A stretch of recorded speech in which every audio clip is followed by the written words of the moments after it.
जमीन रामचंद्र और उसका बेटा महेंद्र मिल के जाली तरह रजिस्ट्री करा लिया। ऊपर मिल जमीन रामचंद्र महतो महेंद्र प्रसाद को बेचा था। उसके बाद जितने भी ज़मीन बचे हुए थे सारे ज़मीन को किसी अन्य महिला को रजिस्ट्री ऑफिस में खड़ा करा के फर्जी तरीके से उन्होंने रजिस्ट्री करवा लिया। बात सही है। हुई थी जिसमें इस तरह का मामला आया था, सुपरविजन में सत्य पाया गया, रिपोर्ट में भी सत्य पाया गया। आपका स्वागत है TV7 आप तक में और मैं आपके साथ शाहिद बाबा। अब तक तो आपने जमीन के मामलों में लाठी डंडों समेत बंदूक के बल पर जबरन कब्जा करने की कई घटनाएं देखी और सुनी होंगी, लेकिन आज हम आपको एक अजीबोगरीब मामला दिखाने जा रहे हैं जिसको लेकर अब जमीन धारकों को चौकन्ना होने की जरूरत है। पश्चिम चंपारण जिला के बेतिया स्थित श्रीनगर पुजहा थाना क्षेत्र के भवानीपुर से एक ऐसा मामला उजागर हुआ है जिसके बाद पुलिस के भी होश उड़ गए हैं। दरअसल बेतिया पुलिस जिले के श्रीनगर थाना क्षेत्र अंतर्गत भवानीपुर की रहने वाली आशा देवी की रैयती दस्तावेजी जमीन उन्हीं के गांव के रहने वाले शख्स रामचंद्र प्रसाद और महेंद्र प्रसाद महतो ने अपनी ही बेटी को खड़ा कर खुद के नाम रजिस्ट्री करा लिया है। मामले का खुलासा तब हुआ जब करीब 72 वर्षीय दिल की मरीज आशा देवी को इसकी भनक लगी तो उन्होंने रजिस्ट्रार के दफ्तर और अंचल कार्यालय में जाकर इसकी सच्चाई का पता लगाया। वही अब इस मामले में बेतिया सदर SDPO मुकुल परिमल पांडे ने बताया कि केस की सतही जांच की गई है, मामला सत्य पाया गया है और न्यायालय के आदेश पर आरोपियों की गिरफ्तारी को लेकर वारंट निर्गत होने के बाद अब इश्तेहार चस्पा किया जा रहा है। जल्द ही आरोपी या तो सरेंडर करेंगे या गिरफ्तार किए जाएंगे। ऐसे में अब सवाल यह है कि आखिर किन परिस्थितियों में बेतिया रजिस्ट्री ऑफिस से आशा देवी की बगैर मौजूदगी और सत्यापन के उनकी जगह किसी और ने फर्जी तरीके से खुद को आशा देवी बताकर जमीन की रजिस्ट्री कर दिया। अब देखने वाली बात होगी कि मुकदमा सही पाए जाने के बाद पुलिस इन दोनों को कब तक गिरफ्तार करती है।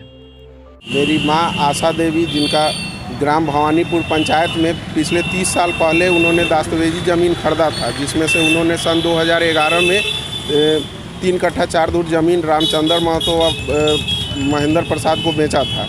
उसके बाद जितने भी ज़मीन बचे हुए थे सारे ज़मीन को किसी अन्य महिला को रजिस्ट्री ऑफिस में खड़ा करा के फर्जी तरीके से उन्होंने रजिस्ट्री करवा लिया, जिसकी सूचना हमने श्रीनगर पुजहा थाना में दिया था और उसके बाद पुलिस अधीक्षक DSP सभी महोदय को हमने सूचित किया, जिसके द्वारा केस को ट्रू किया गया। उसकी गिरफ्तारी की वारंट भी निकली है, लेकिन उसका कोई अभी तक कार्रवाई नहीं हो पाया। वो लोग खुलेआम घूम रहे हैं और हमारे जितने भी गवाह हैं उस सभी को बरगला रहे हैं और धमकी दे रहे हैं। यहाँ तक कि हमारे माता जी को भी, आशा देवी को साइड से वो लोग धमकी दिलवा रहे हैं कि केस वापस लेने के लिए, नहीं तो अन्य मुकदमा में फंसा देंगे और बर्बाद कर देंगे हम लोग को। SP साहब के पास क्या हुआ है? SP साहब के पास हमने एप्लीकेशन दिया था, उन्होंने आश्वासन दिया है कि कार्रवाई होगी, उनकी गिरफ्तारी होगी, लेकिन 8 महीने बीत चुके हैं, अभी तक गिरफ्तारी नहीं हुई। वो लोग मेरा नाम आशा देवी है और पुजहा परजिरवा थाना में हम FIR दर्ज कराए। भवानीपुर मेरा मैके है, वहाँ हम 3 एथी ज़मीन लिवाए प्लेट में